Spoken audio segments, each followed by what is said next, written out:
Mu mawulire ge tulinawo wetwogereranga essaawa yonna envumbo zandibanga zigenda kuteebwa ku baduumizi b'amagye g'eggwanga erya Uganda erya Uganda People's Defence Forces oluvannyuma lwa ripooti eyafulumye gye buvuddeko ng'erumiriza nti amagye g'eggwanga erya Uganda gaalabibwako nga gakola ebikwekweto ebiriddeedire mu bantu b'eggwanga erya South Sudan nti era abantu ba bulijjo bangi baafa nga baafiira mu bulumbaganyo obw'enjawulo obwakolebwa amagye ag'eggwanga erya Uganda People's Defence Forces newankubadde nga gye buvuddeko aba UPDF abakulu baavaayo ne beegaana ebikwekweto bino era mu mwaka gwa 2025 baafulumya ekiwandiiko ekyo nga ngenda kikuyitiramu nga kiraga nti baali bawakanya ekitongole ky'amawanga amagatte ripooti gye baali bafulumizza.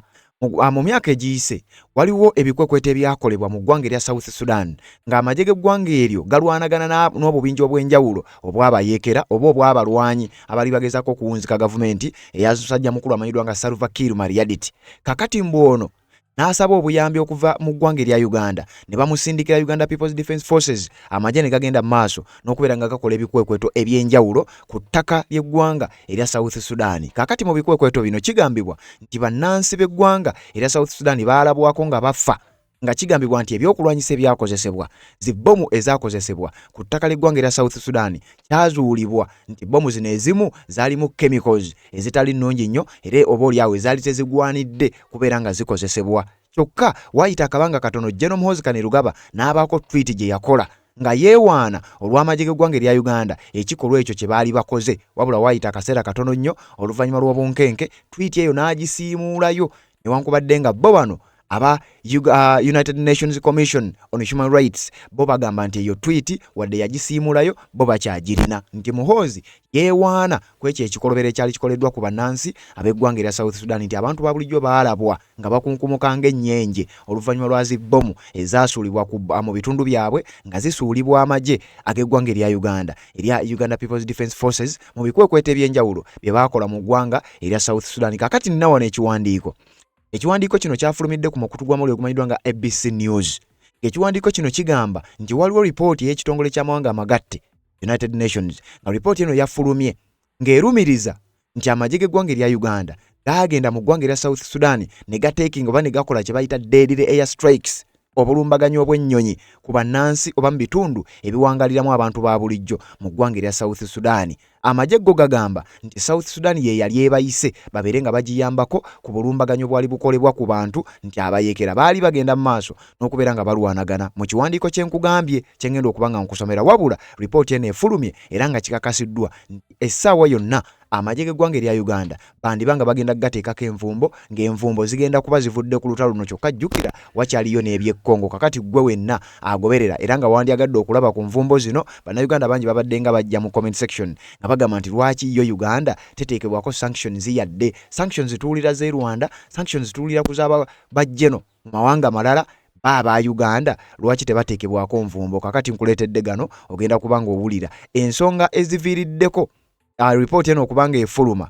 Jjukira babaze ebbanga nga bagamba nti bakola okunoonyereza ku magye g'eggwanga erya Uganda naddala kiki kye baali bakola mu ggwanga erya South Sudan. Kakati ekiwandiiko kino kinnyonnyola byonna era ngenda kiyitamu nga bulijjo tugenda kuba tukiyitaayitamu. Nkunnyonnyole amagye g'eggwanga erya Uganda kiki kye gaali gakola mu ggwanga erya South Sudan. Jjukira waliwo deployment eyakolebwa mu South Sudan era n'abakulu mu magye g'eggwanga erya Uganda ne bavaayo ne bagatendereza n'okwewaana ne beewaana nti ebikwekweto eby'enjawulo bye baali bakoze mu ggwanga eryo byali biri successful. Kakati wenjogerera ebikwekweto ebyali successful bitandise okuba nga bizaala ebizibu. Ekitongole ky'amawanga amagatte essaawa yonna kigenda kubanga kiteeka envumbo ku makulu mu magye ag'eggwanga erya Uganda kye bayita Uganda People's Defence Forces. Kanzije mbere nga nkunnyonnyola ekiwandiiko kino nkuweeyo ne ku butambi ogenda kutya. Nga z'obufumbo olina omwami naye ng'akutawaanya, olina omukyala ng'akutawaanya, bajja ne bakwagalako ne bagenda. Gwe alina ebizibu mu byenfuna nga ssente zikuyita mu ngalo, w'oteeka ssente zifa bufi b'owola tebazza. Gwe aloota ng'ogwa mu nnyanja, gwe alumizibwa omutwe nga guganja okuwona, naawe aloota ng'ebintu bikozesa ensonga z'obufumbo. Nina ekifo ku mugga awali amayinja wennyambulirako ebisiraani, ekikwa, ekifiiriza, omudibo, obutaganja, obutaweebwa. Nzijanjaba abantu ab'enzikiriza zonna, nsiŋŋaanibwa njeru ku lw'ejjinja. Gwanjagala kuba ku nnamba yange eyo, naawe ali ewala ennyo yita ku WhatsApp. Yes, webale kubanga okyaliko yonna gy'osinzira okubanga gy'otulabira naddala gw'atambula naffe ku mukutu ogwa Red Zone TV. Atanaba kubanga osubscribe kole tubeere nga tutambula ffenna. Atanaba kubanga ate ogenda mu comment section teekayo obubaka bwo, nja kukusaba kkirira awo mu comment section teekayo obubaka ku nsonga nga zino ze mba nkuleetedde, kubanga era mu comment section mwajjidde ensonga bw'eti nti lwaki tuwulira otuwa amawulire ga sanctions neze Rwanda zokka lwaki Uganda yo tebagiteekako sanctions yadde olunaku n'olumu lwaki abaduumizi b'amagye mu Uganda bo tebabateekako sanctions kakati tuzze n'amawulire gano wuliriza bulungi nnyo ebbanga eriyise twakuwako amawulire ng'amagye g'eggwanga erya Uganda gaakola ebikwekwete by'enjawulo mu ggwanga erya South Sudan era ebikwekwete ebyo bya mbu kwali kusaba okwa gavumenti ya Salva Kiir Mayardit akulembera eggwanga erya South Sudan mbu ng'asabye obuyambi okuva mu magye g'eggwanga erya UPDF era njagala okutegeeza nti Uganda yasindika abajaasi bano amawulire ago twagakuwa ate nga amawulire gano kankuwa akatambi kano kaafulumirako ko ku mukutu gwa NTV nga bannyonnyola engeri Uganda yali edeployinzeemu nti mu kusooka amagye ga Uganda gaagamba nti baali badeployinze bantu kutaasa bannayuganda abaali staaka mu ggwanga erya South Sudan tokate ne wabaawo ebikwekwete ebirala ebyakolebwa ate South Sudan nga kigambibwa nti ye yali esabye Uganda ebeere nga zaali nnaku za njawulo byali bikwekweto bya njawulo wabula wetwogerera ekitongole ky'amawanga amagatte ekifulumiza report gye ngenda okuba nga nkusomera kansooke mmala okujjukiza amawulire gano. Lwakuna ennaku z'omwezi 14 omwezi guno eno enkambi y'amagye esangibwa Bibia mu disitulikiti ya Amuru. Enkambi eno eri wansi w'ekibinja ky'amagye ekyokuna. Motoka z'amagye ennwanyi ezeetikka abajaasi ebyokulwanyisa zissabyalo n'ebikozesebwa ebirala bitikkibwa ng'ate n'ebirala bwe byetegerezebwa okukakasa nga binaasobola omulimu. UPDF yali esazeewo okwolekera South Sudan okununula bannayuganda abaali bawagamiddeyo olw'olutalo olwabalukawo mu ggwanga eryo wakati w'eggye lya Salva Kiir akulemberayo n'ery'omumyuka we Riek Machar. Bannayuganda abawerako baali balusuddemu akabanga bassaalumanya ng'abasigaddeyo gavumenti tesobola kubaleka kutirimbulwa. Eggye lya UPDF limaze okwetegeka buli kimu kimaze okuteekateekebwa bamaze okudda ku mmotoka zaabwe buli omu akutte ekyokulwanyisa kye. Kyetulinze kiri kimu kudda mu kkubo okwolekera ekibuga Juba mu katundu akamanyiddwa nga Nisitu okununula bannayuganda abasikatiddeyo olw'olutalo olunyiinyiitira erudda eyo. Ku ssaawa nga 2 olugendo lwatandika okwolekera Eregu awasangibwa ensalo eyawula amawanga gombiriri.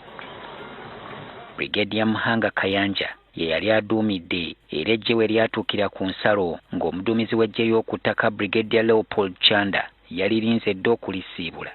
The places where they are known, so it's going and pick them up and they'll be out. Kyokka wano ebigambo byakyuka abakulu mu ggye lya South Sudan bwe baagaana UPDF okusala okuyingira ewaayo. Twasooka kulowooza nti bya lubalaato okutuusa basajja baayo bwe beeyongera okuyiika nga bakutte n'emigemera wala. Amangu ago waliwo okuteeseganya wakati w'enjuyi zombi kubanga omukulu ono Kano Akol Ayi yali yatukakasizza eggulo limu ng'abakulu mu Juba bwe baali bakimanyiiko nti UPDF ekima bannayuganda. Bannansi bangi ku nsalo abaaliwo okusiibula eggye era nga bwe baliwereekereza ebigambo ebiryagaliza olugendo olulungi.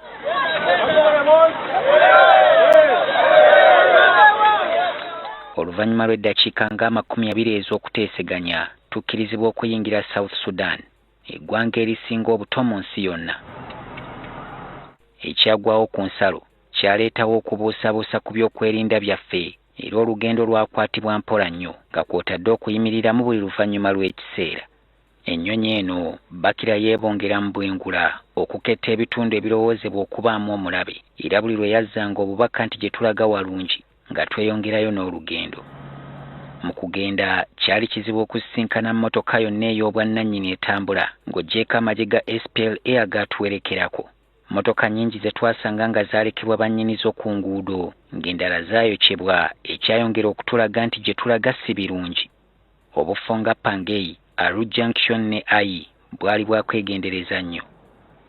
Entambula yaffe yali eyawuddwamu ebibinja 2, kino kye tulimu ekyali kikulembedde n'ekyo ekyali kisigalidde emabega. Nga twakayisa olutindo lwe Ayi nga tugenderera ebyasi bivuga emabega waffe. Gaali gakiyita mu luggya era mamba ezaakulemberamu zaakyuka amangu ag'okugenda okulaba ogubadde. Abajaasi ba UPDF 3 baali bakubiddwamu ebyasi ebyabalekera ebisago. We tuli abajaasi baali beesozedde okuba obulindaala si kulwa nga tulumbibwa nga tetutegedde.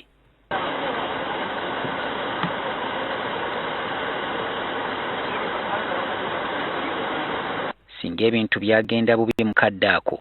Bino bye bifaananyi bye twekubya ne munnange bwe twali Raymond Kataha okulekera abali baawo okujjukira nti twali ku lugendo olwali lugezaako okutaasa bannansi bannaffe abaali bawagamidde wakati mu lutalo. Okuvaawo okutuuka mu katundu akamanyiddwa nga Nisitu tetwaddamu kulumbibwa era awo we twakuba enkambi. Mu nkambi tewaali kwawula muntu wa bulijjo ku mujaasi kubanga twalya ku mmere y'emu era n'okwebaka ne twebaka wamu. Ku nkya abajaasi bakeera kuddamu kwambalira mmundu okugenda okumaliriza ekyabaleese. Buli we baayitanga nga bannayuganda abaliwo babaaniriza mu mizira ng'eno n'abasinga baasibye eddengugu zaabwe si kulwa nga balekebwa emabega. Bannayuganda basoba mu 5,000 be twasisinkana ku katale k'eggumbo nga mwalimu n'abaali batambudde okuva mu bitundu ebyesudde Juba bwe baawulira nti UPDF yakubakima. Wadde nga UPDF motoka ze yali ereese yalabanga entono okumalawo abantu bonna, waliwo abaali beetegese n'ezaabwe era oluseregende lwa mmotoka olwasimbula eggumbo lwalimu mmotoka ezaasoba mu 5 ne pikipiki eziwerako. Mu lugendo oludde Uganda, amagye g'enjuyi zombiriri twagasanga wabula tetwakolebwako bulumbaganyi bwonna. Ennimule nga tunaatera okufuluma South Sudan, pikipiki ezaatujjirako zaakakibwa okwazibwa ebiwandiiko ebizikwatako era waliwo ezaaboyebwa.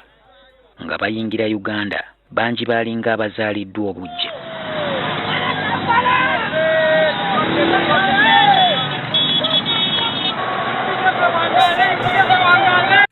Kakati wano ekikwekweto kyali kyakununula okusinziira ku katambi nga bw'okawulidde, kyali kyakununula bannayuganda abaali bali stack mu ggwanga erya South Sudan olw'embeera ey'ebyokwerinda eyaliyo. Wabula ate ebyo bwe byabeererawo njagala okutegeeza nti waliwo ebikwekweto ebirala ebyagenda mu maaso era mu ggwanga lino erya South Sudan. Mu bikwekweto bino kigambibwa okusinziira ku ripooti ez'enjawulo nti zaali joint operations wakati w'amagye g'eggwanga erya South Sudan wamu n'amagye g'eggwanga erya Uganda aga Uganda People's Defence Forces. Mbu nga South Sudan olwo yali esabye obuyambi eggwanga lya Uganda libeere nga libayambako kubanga mbu waliwo obubinja obwali bugezaako okwagala okuvuunika gavumenti ya musajja mukulu amanyiddwa nga Salva Kiir Mayardit akulembera eggwanga eryo namukadde. Uliriza bulungi nnyo kakati wenjogerera nga ripooti eno egamba bweti oba ekiwandiiko kino nga kigamba bwekiti. Ekiwandiiko kino kyafulumidde ku mukutu gw'amawulire ogumanyiddwa nga ABC News. Omukutu guno gwe gumu ku mikutu egyo egy'amaanyi era nkakasa gwe yonna gy'osinzira okubanga gy'olabira, gy'osinzira okulanga gy'owulirira bino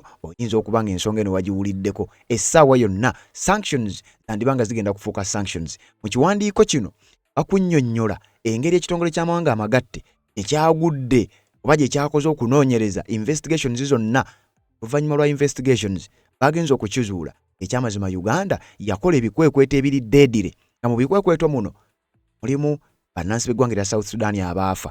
Kyokka ebikwekweto byakolebwa waayita akabanga katono Yano Muhoozi Kainerugaba ne yeewaana olw'ekikolwa ekyo newankubadde nga tweet oluvannyuma yamala n'agijjayo. Era nga sinakusomera kiwandiiko kino era omukutu gwa NTV gwa breakinze amawulire gano. Eggwanga eri Uganda lyandiba mu matiga ag'okusibwako nnatti oluvannyuma lwa lipoota y'ekibiina ky'amawanga amagatte okufuluma ng'eyoleka nti amagye ga UPDF agali mu ggwanga erya South Sudan gakola ebikolobero ku bantu ba bulijjo. Alipoota eraga nti ennyonyi za Uganda ennwanyi zaalabwako mu ggwanga lino naddala mu bitundu ebirimu abantu abatawagira gavumenti eriko era ne babayiwamu bbomu enkolerere ezabookya n'okulumya abawerako. South Sudan negyo buli eno tenateera olw'obutabanguko oba obutakkaanya obungi wakati w'omukulembeze Salva Kiir ne yali omumyuka we Riek Machar. Katubirabe. Okuva South Sudan no yafuna okumala ebbanga kyokka ebintu oyinza okugamba nti byandyonoonekera Uganda oluvannyuma lwa lipoota y'ekibiina ky'amawanga amagatte eyafulumye eyoleka nti ate abaagenda okutabaganya baliko oludda kwe bagwa. Alipoota eno eyasoose okufulumizibwa bannamawulire mu South Sudan eronkooma nti Uganda ezinga eyambako gavumenti ya Salva Kiir okutta n'okulumya abantu abatamuwagira naddala mu bitundu by'abantu b'eggwanga ly'abanoa erisibuka mu Riek Machar.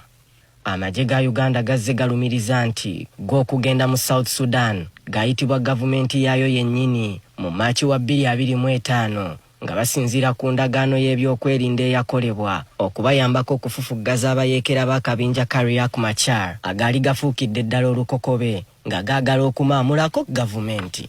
Ebiri mu alipoota ebirala nti waliwo ennyonyi ennwanyi ezaalabibwa ku byuma bikalimagezi nga zaava Uganda ne ziyingira akaalo Unaliet ne bakayiwako ebintu ebitannategeerekeka naye nga byamala ne bikwata omuliro, ekyalo ne kituntumuka, abantu ne bafa nga mwalimu n'abaana abato. Bino byaliwo mu Maaci wa 2025 nti era olwamala obulumbaganyo obwo adumira amagye ga kuno Muhoozi ne Rugaba n'agenda ku mukutu gwo ogwa X n'akyakyanca ate oluvannyuma obubaka bwe ne busiimuulwayo.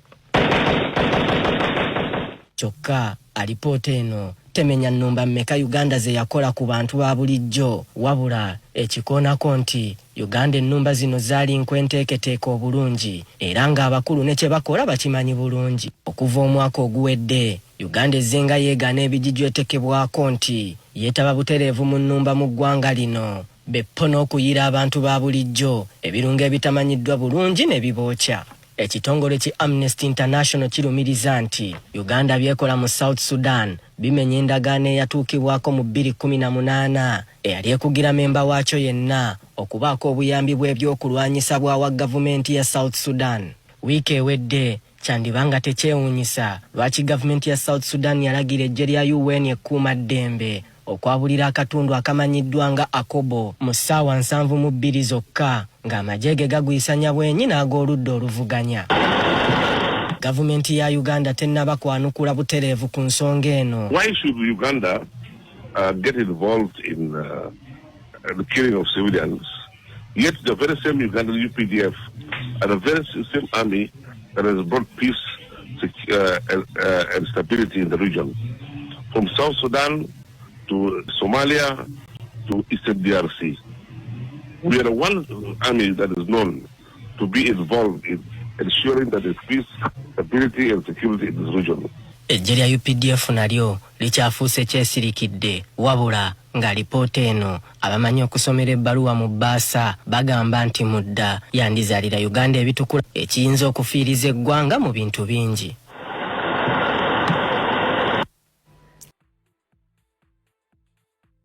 Kakati bintu ebyo nga bw'owulidde nti byaliwo mu mwaka gwa 2025 mwezi ogwokusatu. Kati amagye g'eggwange erya Uganda People's Defence Forces baavayo ne beegaana nga bayita mu kiwandiiko ekyo, nga sirina kusomera ripooti oba kiwandiiko ekikwata ku ripooti ey'ekitongole ky'amawanga amagatte. Leka nsooke nkulage wano. Ennaku z'omwezi 28 omwezi ogwokusatu omwaka 2025 base statement eyateekebwako omukono Chris Magezi amyuka oba akola ng'omwogezi w'amagye Felix Kulaije waatali, baavayo ne beegaana bino ebyali bigenda mu maaso. Kyokka ate bagenda okubyegaana Yeno Muhoozi Kainerugaba yali akoze tweet yali atadde ku mukutu gwe ogwa X newankubadde ng'oluvannyuma pressure kayitirira tweet eyo n'agijjayo. Kati nga tannajjayo tweet eyo, ekitongole ky'amawanga amagatte bo bagamba baali bamaze dde okufuna byonna era n'okumanya nti ekyamazima omuduumizi w'amagye g'eggwanga erya Uganda ye yali akonyeemu sitampu n'okwewaana yeewaanye ku ekyo kyali kikoleddwa mu ggwanga South Sudan. Kakati ekitongole amagye g'eggwanga erya Uganda bo baali bavuddeyo ne n'ekiwandiiko kino nga babyegaana. Wuliriza bwe bagamba. UPDF refutes alleged use of chemical weapons in South Sudan. The Uganda People's Defence Forces has noted unsubstantiated and misleading reports in some social media channels with the allegations that the Ugandan Air Force has dropped chemical and barrel weapons on rebel White Army positions in the Upper Nile and the Jonglei states of the northern region of the South Sudan. Amagye g'eggwanga erya Uganda baali bali mu kwegaana nga bagamba nti balaba envuvuuma ezitambula era zitambulira ku mitimbagano egy'enjawulo nga zibalumiriza nti baakwata bbomu ezirina chemicals ez'obulabe eri obulamu bw'omuntu, bagenda ne bazikuba bitundu ebyenjawulo omuli Upper Nile ne Jonglei states mu bitundu bya northern oba mu bitundu by'omu mambuka g'eggwanga erya South Sudan. Nti eyo nga waliyo abayeekera aba White Army, abayeekera bano nga bagambibwa okuba nti baali Riek Machar ayagala okubanga awunzika gavumenti ya Salva Kiir. Jjukira amawulire ago nagakuwaako amagye ga UPDF gavayo ne gabyegaana nga bo bagamba nti wano mu kwegaana kwabwe tebeegaana kikwekweto wabula beegaana byakulwanyisa bye babagamba nti bye baakozesa n'okutta abantu ba bulijjo. The allegations are false because the UPDF neither possesses chemical weapons and barrel bombs, nor does it operate systems designed to deliver them. Abagamba nti eggwanga lya Uganda allegations zino mfu lw'ensonga tibonga amagye ga UPDF n'eggye lyabwe ery'omu bbanga tebayina byakulwanyisa byonna bya butwa chemical weapons, era tebayina yadde tebayise barrel bombs, ate era tebayina yadde system yonna esobola okulwaninga oba okuddukanya ebyokulwanyisa bino newankubadde ensi egezaako gena maaso n'okubanga ebiteekawo. It should also be noted that the UPDF does not attack civilians or civilian objects. Kira kino kiteekebwe mu kumanya kw'abantu nti amagye gaffe aga Uganda tegasobola kulumba abantu ba bulijjo yadde okulumba ebintu by'abantu ba bulijjo. Great care is always taken to avoid this. Okwegendereza okw'ekika ekyawaggulu kubadde nga kuteekingi oba tubadde tukuteeka mu nkola ffe ng'aba UPDF ebbanga lyonna. The UPDF, Uganda People's Defence Forces, using its proven precision strike capabilities, endeavors to isolate and destroy only military targets. Amagye gaabwe go gabadde gateekinga okwegendereza okw'ekika ekyawaggulu kulaba nga tebakuba oba tebakosa oba mu nnumba ze bakola mubaamu kulumba bantu ba bulijjo yadde ebitundu ebirimu abantu ba bulijjo okujjako okwonoona n'okusaanyaawo tageti zaabwe eziri military oba obubinjo bw'abayeekera n'enkambi zaabwe. It is observed as well that the AI-generated propaganda schemes against the Uganda People's Defence Forces presence in the South Sudan are being perpetrated by Dr. Riek Machar and his allies.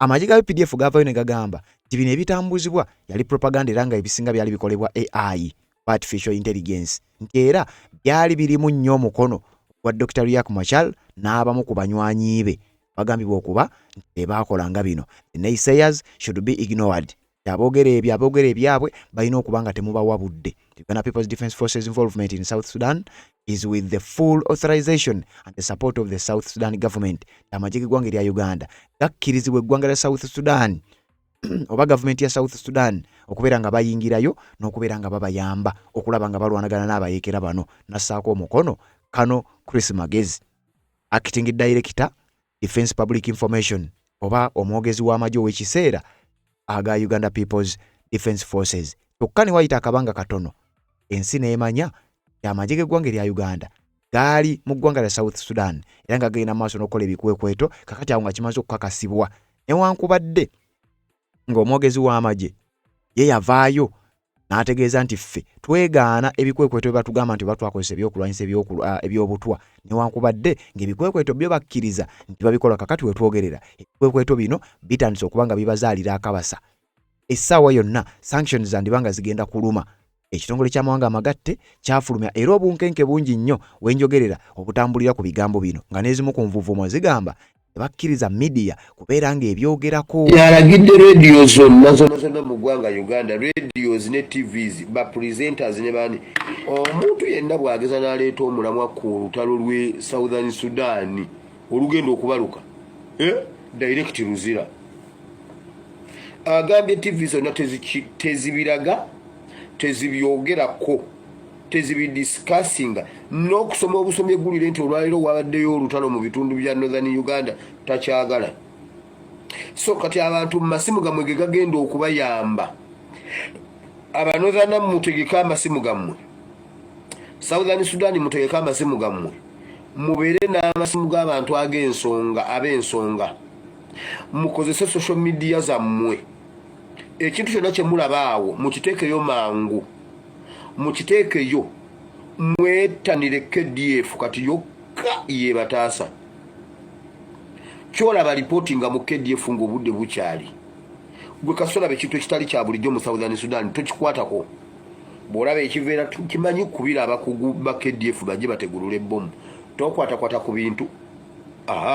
Gwe kyosobola okukola beera mu distance. KDF weeri 24/7 shifts zonna tuzirina. Tebasaba mafuta. Gwe kasitoba w'ekintu mu ddakiika nga bakuguba bbomu batuuse dda. Nga bagitegulula nga bavaawo bagenda.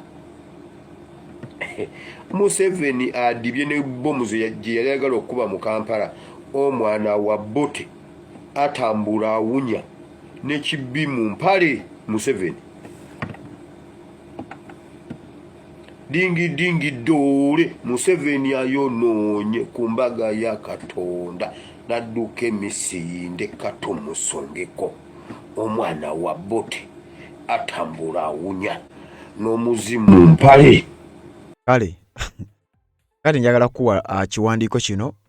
Ekiwandiiko kino nga kyafulumidde ku mukutu gw'amawulire ogumanyiddwa nga ABC News nga nabo bakakasa ekigenda mu maaso era nti ekitongole ky'amawanga amagatte kirina report erumiriza bino okubeera nti byali mu ggwanga erya South Sudan. Njagala tukiyiteyitemu ate nga batugenda mu maaso n'okutuusako ensonga. Alawuliriza. UN report says Ugandan troops helped South Sudan with deadly air strikes. Nti amagye g'eggwanga erya Uganda gayambako aga South Sudan. Wabula mu kukola bino amagye ga Uganda UN oba ekitongole ky'amawanga amagatte report eraga bo bwe baali bakusuula zibbomu n'okukola ebikwekweto bakozesa zibbomu ez'obutwa. Era wenjogerera essaawa yonna sanctions oba ebibonerezo ebirala byonna byandibanga bigenda kuluma. Wuliriza. Bagamba Uganda helped South Sudan carry out airstrikes that killed and badly burned civilians a year ago, according to the UN inquiry. Wayise omwaka mulamba okusinzira ku inquiry oba okunoonyereza okwakolebwa ekitongole ky'amawanga amagatte ekya United Nations mu ggwanga lya South Sudan nti eggwanga lya Uganda lyayambako amagye g'eggwanga lya South Sudan okukola ebikwekweto ebiriddeedire bannansi mu ggwanga lya South Sudan. Kyokka nkugambye kino nga bakikola ate bo bakozesa byakulwanyisa ebyobulabe ate bo baavayo ne babyegaana wabula nga ekitongole ky'amawanga amagatte kigamba tibalina obukakafu balina obujulizi okusinzira ku lipooti bafulumiza. Ngenda bikusomerawo katumaleyo ekiwandiiko kino. Joint area bombardments by South Sudan and Uganda targeted civilian populated areas, predominantly affecting newer communities in opposition affiliated areas, said the report by the UN Commission on Human Rights in South Sudan, referring to South Sudan's second largest ethnic group. Nti ebikokweto ebyali ebyawamu wakati w'amagye g'eggwanga erya Uganda n'eggwanga erya South Sudan baatagetinga ebitundu ebirimu abantu ba bulijjo civilian populated areas ate ng'ebitundu bino byali biri dominated oba byali bisingamu abantu abanuwa babe banuwa babanwere oba ekigambo kiri awo abanwe ggwanga erya South Sudan nga eno ye tribe omuva Dr. Riek Machar agambibwa okuba nti ye wakabinja oba yali emabega wakabinja ka White Army. Akati ekitongole ky'amawanga amagatte kigamba nti South Sudan n'eggwanga lya Uganda ekigendwa kyali kyakusaanyaawo ggwanga lino ba tribe eno wabula baakikolera wamu amagye ga Uganda n'amagye ga South Sudan. Kyokka nti ate yo Uganda mu kukikola ebyokulwanyisa bye baakozesa byali bisaanyaawo bulamu bw'abantu. Abagamba Uganda troops are deployed in South Sudan to help the government of President Salva Kiir against forces loyal to opposition figure Riek Machar, who was suspended as vice president in September after he faced criminal charges. Ugandan military authorities say troops are in South Sudan at the invitation of the South Sudanese government and in accordance with the bilateral security agreement. Amagye g'eggwanga erya Uganda gadeployinga wa mu ggwanga erya South Sudan era nga gayambako president w'eggwanga eryo Salva Kiir Mayardit okubeera nga badissolving oba nga bakuba akabinja aka White Army akagambibwa okuba kaali kawagizi nnyo era nga kali mabega wa Dr. Riek Machar. Ono bwe baali bakasuspendinga jukira Dr. Riek Machar yakwatibwa era oluvannyuma lw'okumususpendinga okumujja kubwa vice president oba kubwa deputy president mu ggwanga eryo erya South Sudan yaddirira okubeera nti yasibwa. Kakati abantu bangi nnyo naddala abalwanyi abaali bamukkiririzaamu bagambibwa okuba nti batandika okuteekawo embeera nga mwe muli akabinja kano aka White Army n'obubenje obulala wabula mu bitundu ebyo by'omu mambuka ebigambibwa okuba nti ono omukulu gy'ava amagye g'eggwanga erya South Sudan baali baagala nnyo okubeera nga basaanyaawo ebitundu ebyo okusobola okunafuya omukulu amanyiddwa nga Dr. Riek Machar. Kakati mu kukola kino kigambibwa baali bayambibwako amagye g'eggwanga erya Uganda newankubadde nga Uganda yo yavaayo n'egamba nti twayambako buyambi. Kyokka ate ripooti y'ekitongole ky'amawanga amagatte egamba baakozesa ebyokulwanyisa eby'obutwa era bagenda kuba nga babonerezebwa. Ripooti eyo bino byakolebwa mu Gwakusatu 2025 kati ripooti efulumye mu Gwakusatu 2026. While Machar is currently on trial for offences including treason. Fighting has intensified in areas seen as his strongholds, where government troops are trying to disperse the rebels. Dr. Riek Machar mukadde ako yali akyali mabega wa mitayimbwa era nga musibe. Wabula abamu kuba balwanyi bo bubinjo bw'enjawulo bumukkiririzaamu bo baali bakyali mugenda maaso n'okubanga balwanagana nga bakola ennumba ez'enjawulo era nga kyekyawaliriza gavumenti y'eggwanga erya South Sudan okubeera ng'eyambibwako gavumenti y'eggwanga erya Uganda babeere nga balwana okulaba nga abayeekera bano bo bubinja buno babukuba ne baba nga babusaanyawo. Obugambibwa okuba nti twali buli mu kulwanirako omusajja amanyiddwa nga Dr. Riek Machar eyali mabega w'emitayimbwa obudde obwo, oba eyali agambibwa okuba yakwatibwa era nga n'emisango gye baamuteekako gyali gya treason oba kulya mu nsi ye lukwe, nga ekibonerezo kyali tekinnaba kuba nga kimuweebwa. Kakati gavumenti y'eggwanga erya South Sudan neesaba obuyambi mu gavumenti ginnaayo ey'eggwanga erya Uganda, kyokka nga ate tulabyeko yabuvuddeko nti waaliwo amateeka agaali gateekebwawo nga tewali ggwanga lyonna lijja kukkirizibwa kubeera nga liyamba linnaalyo naddala mu nsonga z'amagye obanga babaweereza amagye obanga bayamba mu ngeri eyo. Kakati ate yo Uganda kitegeeza Uganda yamenya amateeka newankubadde nga South Sudan yali ebayise gana amateeka gamenyebwa. Omukulu oyo Dr. Riek Machar ng'ali mabega wa mitayimbwa, Uganda neyegatta ne South Sudan ne bagenda maaso n'okukola ebikwekweto ebyo, era byonna nagenda maaso nemba nga ate mbikutuusako gwampuliriza, tukyagenda maaso n'ekiwandiiko. Nabagamba, the attacks cited in the UN report involved the widespread use of improvised incendiary devices.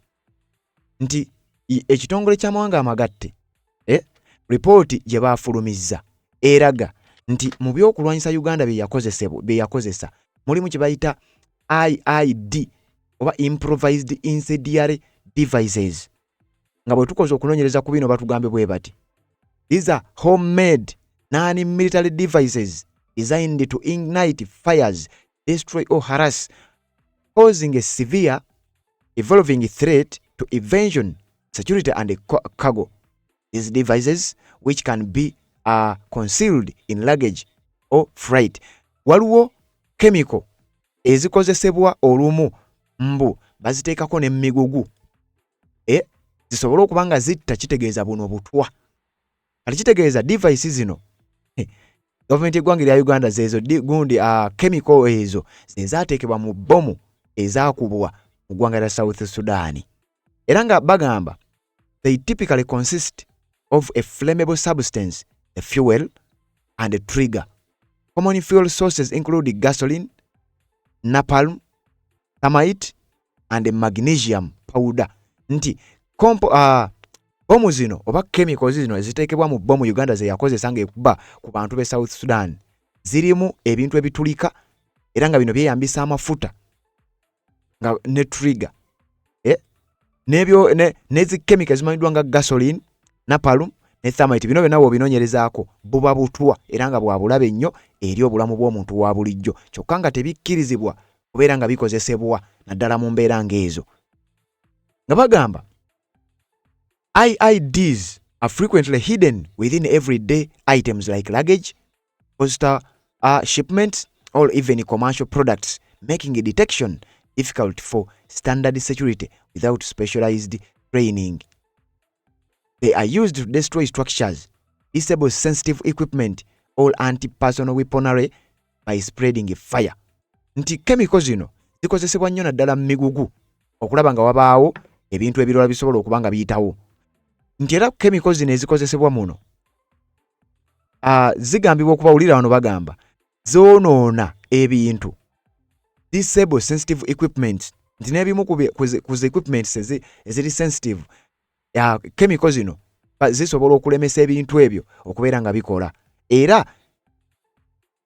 current global concerns wakati wa 2024 ne 2025 reports ez'enjawulo zaakolebwa n'okunoonyeza okw'enjawulo kwakolebwa ne bakizula nti chemicals zino za bulabe nnyo era tezikkirizibwa, teziddamu okukkirizibwa okubeera nga zikozesebwa mu lutalo lwonna, mu kulwana kwonna, mu mbeera yonna. Kyokka eggwanga erya Uganda bo bagenda maaso n'okubeera nga bazikozesa mu bikwekweto bye baakola nga basuula bomu ezaalimu chemicals zino ku bitundu eby'enjawulo eggwanga erya South Sudan. Kakati we twogerera ekiwandiiko kifulumye nga kiraga nti Uganda essaawa yonna yandibanga egenda kuvunaanibwa. Wuliriza wano nga bagamba Uganda forces entered South Sudan in March 2025 with military hardware, including tanks and armored vehicles. That happened shortly after a militia overran a military garrison near the Ethiopian border. Uganda yasindika amaje mu ggwanga lya South Sudan ennaku z'omwezi gwali gwa kusatu mwaka gwa 2025 ne bagenda n'ebyokulwanyisa ebirulako ddala omwali tanka n'ebimotoka oba zimmamba. Kino kyagenda okubaawo mbonga waakabaawo obulumbaganyi obwakolebwa okumpi n'ensalosalo y'eggwanga lya Ethiopia. Mujjukira amawulire ago nagabawa. Weeks later, Machar was placed under house arrest for his alleged role in orchestrating the attack, charges that he denies. Waita weeks ntono nnyo omukulu Dr. Riek Machar n'akwatibwa era bwe batone bamuggalira emabega w'emitayimbwa nga bamuvunaana okuba nti alina ky'amanyi ku bino era ne bamuteekako omusango gwa treason newankubadde luvannyuma yavaayo n'abyegaana. Government has since relied on aerial attacks, gained the upper hand in a widening conflict with Machar forces and other armed groups. Mu biseera ebyo amajje g'eggwanga erya South Sudan nga gayambibwako eggwanga erya Uganda batandika okweyambisa ebyokulwanyisa eby'omu bbanga baba nga basobola okugenda maaso n'okwokya enfo zonna ezalimu abalwanyi bano abaali bagambibwa okuba nti balwanyi ba Dr. Riek Machar era eggwanga erya Uganda nga liri mu kuyambako eggwanga erya South Sudan. Yoweri Kaguta Museveni sent his army to intervene in South Sudan in 2012, 2013, 2018 civil war on multiple occasions on behalf of Salva Kiir's forces, helping to turn the tide in his favor. Ongoing fight threatened a 2018 peace deal. Nti Yoweri Kaguta Museveni yasindika amaje mu ggwanga erya South Sudan ne gayingira mu nsonga ezo okuvira ddala mu mwaka gwa 2013 ne 2018 civil war oba olutalo olw'omunda olwali lugenda mu maaso mu ggwanga erya South Sudan. Kino yali akikola okusobola okulaba nga eggwanga eryo jjukira bakugamba Yoweri Kaguta Museveni newankubadde nga mukulembeze wa ggwanga lya Uganda naye n'eggwanga erya South Sudan kirabika byali birina okukolebwa bibeere in favor of his government. During one attack in March 2025 in Wunaliet, 15 kilometers or 9 miles from the capital of Juba, homes were engulfed after planes dropped barrels of liquid that ignited. Witnesses told the UN Commission. Survivors said they saw civilians set alight, including a boy burnt beyond recognition. A barracks house opposition soldiers was also struck. Uliriza. Mu kiwandiiko kino bagamba nti mu bulumbaganyi obwakolebwa mu mwezi gw'okusatu 2025 mu kitundu ekimanyiddwa nga Wunaliet nga kino kiri kilometers nga 15 oba mayiro 9 okuva mu kibuga ekikulu ekimanyiddwa nga Juba. Kigambibwa nti ennyonyi z'eggwanga erya Uganda zaalabwako nga zisuula ebyokulwanyisa oba bbomu ezigambibwa okuba nti zirimu chemical ziri zenkugambye era mbu n'abamu ku baalabako n'agaabwe baalaba nga ennyonyi zino nga zisuula ebintu ebyo wabula nga webigwa wakwata bukwasi muliro nti n'abantu ba bulijjo bangi baayaka omuliro era nga waliwo n'omuvubuka eyayokebwa chemical zino najja n'aba nga tukyasobola na beyond recognition nga tukyasobola na kumutegeera wabula nga bino byonna byava ku zi chemical ezaasuulibwa ennyonyi za Uganda ennwanyi bitundu bino era nga bino byava ku bulumbaganyi obwo obwali bukoleddwa amagye ga Uganda wamu n'aga Sudaani mu bitundu bino ebyenjawulo nga bagenda maaso n'okubeera nga beetakkuluzaako bino. Kakati gwampuliriza kino kigenda maaso n'okuba nga kikolebwa wakati ng'eggwanga lya Uganda lyali liri mu kugamba nti liyambako Salva Kiir kubanga yali amaze okuba nga abayita oba yali amaze okubeera nga abatumya ekintu ekyaddirira ne kireeta obunkenke bannansi b'eggwanga lya South Sudan bannalumanya ne basaalumanya ne batandika okufa mu nfa etaategerekeka. Kakati ripooti y'ekitongole ky'amawanga amagatte balumiriza Uganda kino kye yakola kyali kimenya amateeka era essaawa yonna bandibanga bagenda kugiteekako envumbo z'ogenda okuwulira ku mukutu guno. Wuliriza tukyagenda maaso n'ekiwandiiko nga bagamba a day after the attack, General Muhoozi Kainerugaba, Museveni's son, who also serves as top military commander, posted on X that Uganda had bombed opposition forces. Nga bagamba nti omuduumizi w'amagye g'eggwanga erya Uganda ate nga mutabani w'omukulembeze General Yoweri Kaguta Museveni yavaayo nga wakayita ennaku oba essaawa mbale obulumbaganyi buno obukoleddwa ono yavaayo n'agenda maaso n'okwewaana era ne yeewaana nga bwe yasobola oba amagye ga UPDF bwe gasobodde okwokya ebifo oba enfo ez'aba opposition mu ggwanga erya South Sudan. Kakati bino ebigambo ne byongera obunkenke nga General Muhoozi Kainerugaba yeewaana nga bw'asobodde okugenda mu maaso n'okwokya oba amagye ga UPDF gaaduumira bwe gaali gasobodde okugenda mu maaso n'okuba nga gookya enfo ez'enjawulo mu bitundu by'eggwanga era South Sudan. Ekintu kino kyaleeta obunkenke, ekintu kino kyagenda mu maaso n'okuba nga kiteekawo embeera y'amagye g'eggwanga erya Uganda ne gatandika okuvunaanibwa newankubadde nga waayita akabanga katono. Tweet eno n'agijjayo. Mu tweet eno yagamba atya? Yagamba nti our air offensive will not stop until Riek Machar makes peace with my uncle Afande Salva Kiir. Watu bwe yawandiika nti tetugenda kulekeraawo kola nnumba zaffe okujjako Dr. Riek Machar ow'eggwanga erya South Sudan oyo alekeddaawo okuteeka embeera ku anko wange yamuyita anko we omukulembeze w'eggwanga erya South Sudan amanyiddwa nga Salva Kiir Mayardit. Era tweet eyo yagamba bw'ati, while Kiir is not actually Kainerugaba's uncle, the term shows the closeness of the two governments. Newankubadde mu lipooti ya kitongole ky'amawanga amagatte bakimanyi bulungi nnyo kyono Salva Kiir si uncle wa Muhoozi Kainerugaba, wabula kano kabonera akalaga enkolagana ey'amaanyi wakati wa gavumenti zino ebbiri. Ebikolobera ebitali bituufu era ebitakkirizibwa mu mateeka gavumenti ya South Sudan byegenda maaso n'okuba ng'ekola, eggwanga lya Uganda babimanyiko babirinamu omukono era nga mu statement ya Muhoozi Kainerugaba wano kyali kyeyagira ddala lwatu. The post, which was later deleted, accompanied a video appearing to show fiery explosions captured from an in-flight aircraft.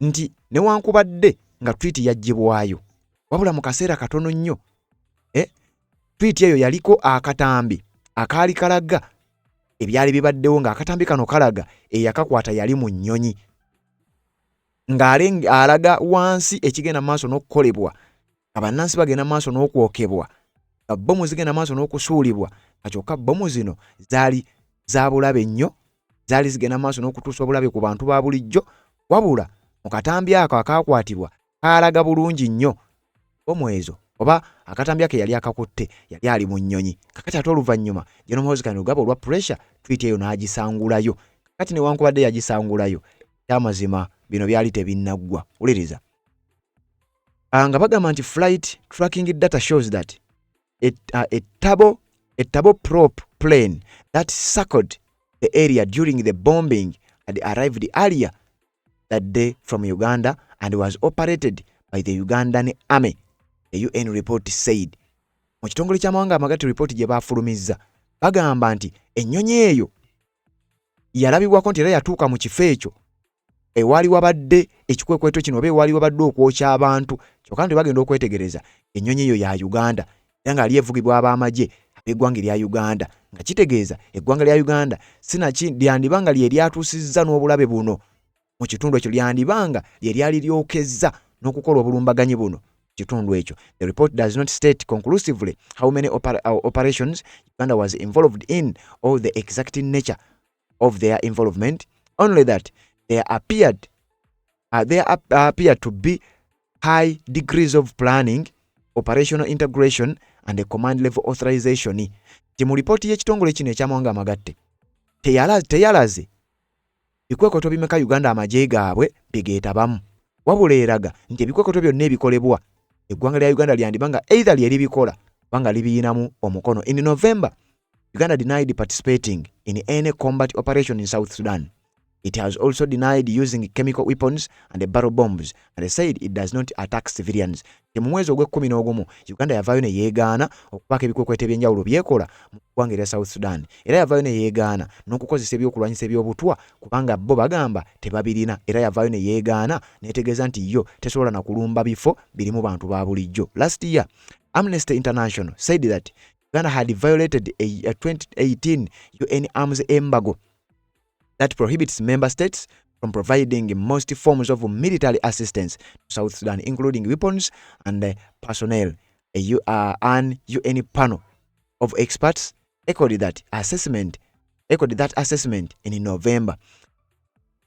Mu kiwandiiko kino nga bagamba mwaka oguwedde ekitongole kya Amnesty International kyagamba nti eggwanga lya Uganda yalinnyirira endagaano eyakolebwa mwaka gwa 2018 ne bayita UN Arms Embargo eyateekebwako omukono nti tewabaawo eggwanga lyonna eriyambako South Sudan n'ebyokulwanyisa oba n'okusindikayo abalwanyi, kyokka Uganda yagenda maaso n'okubanga ekikola. Kakati ne mu lipooti ya kitongole ky'amawanga amagatte eyafulumye erumiriza bino kino kifu kiwandiiko ekifulumidde ku makutu g'amawulire okumanyiddwa nga ABC News era kyenjagadde ogenda maaso n'okubanga nkuyitiramu. Kakati njagala nkuzeeko emabega era njagala wano owulirizeewo nnyo nkugambye amagye oba abakulu mu magye g'eggwanga erya Uganda wenjogerera ng'ebyabwe si birungi essaawa yonna wandiwulira sanctions ziteekebwa ku magye gano ag'eggwanga erya Uganda oluvannyuma lw'ebikwekweta eby'enjawulo ebyakolebwa n'ebikyagenda maaso n'okukolebwa mbu nga bayambako gavumenti y'eggwanga erya Sudan ekulemberwa Salva Kiir Mayardit. Kakati wulira zaali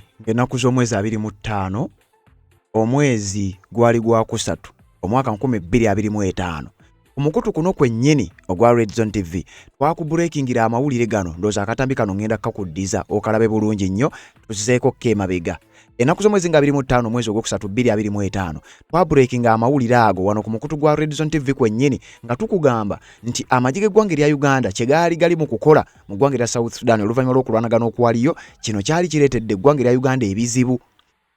Abamu ku balwanirizi b'eddembe naddala okwetola ensi yonna naddala ekitongole ekya Amnesty International n'abamu abantu ba bulijjo abalala baavaayo ne bagenda maaso n'okubeera nga batwala eggwanga lya Uganda mu mateeka baagiropa mu mukago gwa UN mu kitongole kya UN era ojjukira ekitongole kya UN kye kikoze ripooti eno nga bwe nkuwadde kakati gwe abadde agoberera kakasanga aga amawulire ogajjukira era ngenda gakuwa. Uganda baagiropa mu kitongole ky'amawanga amagatte ekya United Nations ne bagitwala ne mu kitongole ekimanyiddwa mu mukago ogumanyiddwa nga IGAD okumanyiddwa nga the Intergovernmental Authority on Development nga bagiranga okubeera nti yali emenya endagaano ya 2018 ekitongole ky'amawanga amagatte gye kyafulumya oba gye baakola nga bagamba nti tebakkiriza oba tewabangawo eggwanga lyonna erigenda mu maaso n'okubanga liwa eggwanga lya South Sudan ebyokulwanyisa sinakindi okuwa eggwanga lya South Sudan okutwala y'amagye mu babeere nga galwanirako eggwanga era South Sudan n'obukulembeze bwa Salva Kiir Mayardit. Kakati amawulire gano twagakola ng'ennaku z'omwezi zaali 25 omwezi ogwokusatu omwaka 2025 kakati wayise omwaka mulamba nozabulayo ennaku mbale omwaka guwere omwo mwaka mulamba ekitongole ky'amawanga amagatte we kifulumiza ripooti. Kakati ripooti eno gye tuli mu kukuwa wenjogerera ng'eggwanga lya Uganda ebintu byongedde okubanga bitabuka era ne mu parliament kino kya sparkinga debate eyali ey'amaanyi ennyo okulaba ng'eggwanga lya Uganda lyali lyetaaga ssente obuwumbi n'obuwumbi okugenda mu South Sudan n'okukola ebintu eby'enjawulo. Ssemujunganda n'abaako ebigambo byayogera n'ebigambo ebirala awo saagadde tugendewo kati kankuzeeko emabega ku mawulire gano agaali galumika teggwanga lya Uganda baali balina ebikwekweto sinakindi baali balina kye bamanyi ku byali bigenda maaso mu ggwanga lya DRC mu ggwanga lya South Sudan. Kakati wetwogerera ekitongole ky'amawanga amagatte kifulumiza ripooti eno ng'ebalumika era wenjogerera mu ababadde balindiridde zi sanctions keekadde mubeere nga musagambiza kubanga essaawa yonna kyandibanga kyekigenda okubanga kiddako. Wuliriza akatambi kano kaakolebwa ng'ennaku z'omwezi 25 omwezi ogwokusatu omwaka 2025 ku mukutu guno kwennyini ogwa Red Zone TV. Wuliriza mu mawulire agakagwawo breaking news mukutu gwa Red Zone TV yonna gy'osinzira okubanga gy'obira si birungi eri gavumenti ey'eggwanga erya Uganda ekulemberwa General Yoweri Kaguta Museveni naddala ku nsonga eziri mu ggwanga erya South Sudan. Emabegakaawo ozenga owulira amawulire gwa mpuliriza oluvannyuma lw'amagye g'eggwanga erya Uganda People's Defence Forces okubeera nga gaadiployingibwa era nga gaatwalibwa mu kibuga Juba ekikulu eky'eggwanga erya South Sudan mbu n'ekigendererwa eky'okukuuma emirembe mu ggwanga eryo. Jjukira mu ggwanga eryo waliyo olutalo olugenda mu maaso wakati w'abayeekera abasayidi ey'omukulu amanyiddwa nga Riek Machar wamu n'amagye g'eggwanga erya gavumenti ey'eggwanga erya South Sudan agakulemberwa omukulu amanyiddwa nga Salva Kiir Mayardit. Eggwanga erya Uganda engeri gye kiri nti era kize kimanyiddwa era abantu bazze nga bakyogera naddala gwe azaagoberera ensonga zino eziva mu ggwanga erya South Sudan. Kigambibwa nti eggwanga erya Uganda lirina interest mu ggwanga erya South Sudan nti era gavumenti y'eggwanga erya South Sudan ekulemberwa Salva Kiir Mayardit eriwo oluvannyuma lw'okubeera nti security eweebwa oba eyambibwako gavumenti y'eggwanga erya Uganda ekulemberwa General Yoweri Kaguta Museveni. Mpuliriza bulungi nnyo mukutu gwa Red Zone TV bw'oba tunaba kubanga osubscribinga kikole tubeere ng'ate tutambula. Kakati sooka owulirize nkuviire ku ntono nsooke nkuleetere Uganda bijibijjidde bitya obusambattuko obugenda mu maaso mu ggwanga erya South Sudan mu kibuga ekimanyiddwa nga Juba n'ebibuga ebirala byozze owulira ebibadde bitera okubeeramu obusambattuko. Abayeekera abasayidi eya Riek Machar omukulu ono eyali akolako era nga newe twogerera baakola gavumenti ey'ekintabuliye ne amanyiddwa nga Salva Kiir Mayardit ng'oli ye president ono ye first deputy president amanyiddwa nga Riek Machar. Kakati omukulu ono yategeezezza gavumenti y'eggwanga erya Uganda twagala eve mu nsonga za South Sudan era kimanyiddwa bulungi nnyo gavumenti y'eggwanga erya Uganda yeeviiriddeko embeera egenda mu maaso mu ggwanga erya South Sudan okubeera ng'esajjuka. Kakati nno n'awulira nga bwe kiri mu ggwanga erya Democratic Republic of Congo. Amawulire gaafuluma omwezi ogw'omwenda omwaka ogwedde ogwa 2024 okusinziira ku mukutu gw'amawulire ogumanyiddwa nga Al Jazeera ne bategeeza ggwanga erya Uganda lirina amagye agali mu kuyambako oba liwo obuyambi obw'ebika ebyenjawulo abayekera ba M23 mukutu gwa Al Jazeera. Omwaka guno bwe gwali gutandika kyazuulwa nti amagye g'eggwanga erya Uganda, Uganda People's Defence Forces, era amawulire ago nagakuwa gaatwalibwa mu ggwanga erimanyiddwa nga erya Democratic Republic of Congo. Nabwe kityo gye buvuddeko mu bbanga eritali ddene amawulire gaafuluma nti amagye g'eggwanga erya Uganda, Uganda People's Defence Forces gaatwalibwa mu kibuga Juba eky'eggwanga erya South Sudan. Amagye ne gavaayo ne gasooka geegaana ekintu ekyo, kyokka oluvannyuma ne kikakasibwa nti amagye g'eggwanga erya Uganda gaatwalibwa era gye gali bulambalamba okukuuma mirembe ggwanga lya South Sudan so si mu Uganda. Atanaba kubanga osubscribinga bino saagala obisubwe. Okusinziira ku mukutu gw'amawulire ogumanyiddwa nga Daily Monitor official website yaabwe ulabe bagambye South Sudan's first Vice President Riek Machar has accused Uganda of violating a United Nations arms embargo by entering the country with armored and air force units and conducting airstrikes there. Tukere mabega kaawo twakuwa amawulire nti waliwo obulumbaganyi bw'ennyonyi obwakolebwa ku kitundu ekimu kyetwajja ne tukutegeeza tekyali kibuga Juba newankubadde abasinga obungi mwalowooza twali tugamba kibuga Juba. Waliwo ekitundutundu ekimu ekyakolebwako obulumbaganyi bw'ennyonyi. Kakati ate wulira saidi ya Riek Machar agamba era avumiridde nesse kuvumirira yenna gavumenti y'eggwanga erya Uganda nti eyonoonye evodde era neemenya amateeka ag'ensi yonna. Kyayise United Nations amateeka agayisibwa ekitongole ky'amawanga amagatte agamanyiddwa nga oba akawaayiro UN Arms Embargo, akawaayiro akakugira oba akakwata ku nsonga z'ebyokwerinda. Wabaawo ebyo amateeka g'olina okugoberera ng'otwala ebyokwerinda mu ggwanga eddala oba okubeera ng'olina ky'otwala ekyekuusa ku nsonga z'ebyokwerinda byakulwanyisa n'ebirala bifaanana bwe bityo. Nti kakati eggwanga lya Uganda limenye kumpi buli tteeka mu ggwanga erya South Sudan, litutta amagye mu ggwanga eryo, litutte ebyokulwanyisa eby'omu bbanga mu ggwanga erya South Sudan. Omukulu amanyiddwa nga Riek Machar alumiriza ng'oggyeko ebyo byonna bagenze mu maaso n'okukola air strikes ez'enjawulo abeeyambisa amagye aga Uganda People's Defence Forces. Ye kyagamba nti kino kimenya amateeka era kimenya kye bayise United Nations Arms Embargo mu ggwanga erya South Sudan, ggwanga lya Uganda. In a letter addressed to the UN, wuliriza nno wano, bawandiise ebbaluwa ne baloopa Uganda mu kitongole ky'amawanga amagatte, ne baloopa Uganda mu kitongole kya African Union, ne baloopa Uganda mu mukago ogwa IGAD. Kakati nno naawulira. In a letter addressed to the UN, African Union and the IGAD regional bloc, Machar said Uganda's military intervention in South Sudan has violated a 2018 peace deal which ended a brutal 5-year civil war. Kakati nekuba omunaku techa gavumenti y'eggwanga erya Uganda ng'ekulembera Jono Yoweri Kaguta Museveni ng'ensonga zikyagenda mu maaso n'okubanga zijoonoonekera mu ggwanga erya Democratic Republic of Congo, ensonga zikyagenda okubanga zijoonoonekera mu ggwanga eryennyini erya Uganda. Embeera ekyali ya bunkenke, ebyokwerinda bigenda biyugayuga, embeera buli munnayuganda waali waagirabira. Kakati ate omukulembeze w'abayeekero obwa sayidi emu mu ggwanga erya South Sudan amanyiddwa nga Riek Machar, ono nga ye mukulembeze w'ekiwayi era nga ye first deputy vice president ow'eggwanga erya South Sudan, awandiise ebbaluwa n'aloopa eggwanga erya Uganda mu kitongole ky'amawanga amagatte ekya United Nations, n'aloopa Uganda mu mukago ogatta African Union, n'aloopa eggwanga erya Uganda mu mukago ogwa IGAD regional bloc.